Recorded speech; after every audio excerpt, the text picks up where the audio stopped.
Magandang araw! Ako si Mark Godwin C. Villa at ito ang aking performance task, pagbuo ng sariling salawikain. May tenga ang lupa, may pakpak ang balita.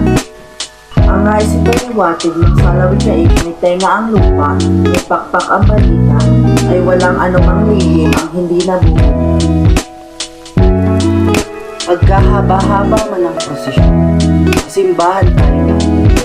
Ang salawikain, pagkahaba-haba man ang prosesyon, sa simbahan pa rin ang tuloy, ay tungkol sa dalawang nag-iibigan na pagkahaba-haba man daw ng pagsusuyuan, sa kasal pa rin ang tuloy or sa simbahan. Pagka makitid ang tuloy, magtiis kang mamalaki. Ang nais naman iparating ng salawikain, kapag maikli ang kumot, matutong mamaluktot ay kapag nakakaranas ka ng problema, lumaban ka lang dahil ang problema naman is normal sa isang tao. Kaya matuto tayong i-overcome or itanggapin yung problema at lumaban tayo. Dahil hindi naman sa atin ibibigay ng Panginoon kung hindi natin kaya. Nasa tao ang gawa, nasa Diyos ang gawa.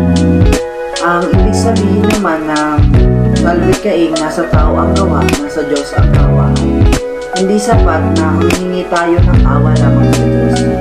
Tayo ay magtrabaho upang kumita tayo, upang mabuhay tayo or mag-survive dito sa mundong ito.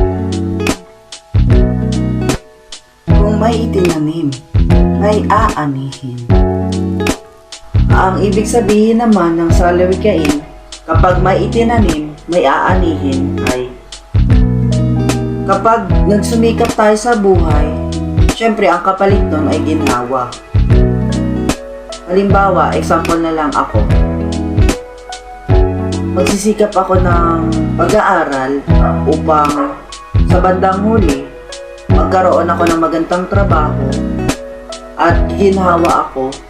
At sa pamamagitan nun, makakatulong ako sa mga mahal ko sa buhay.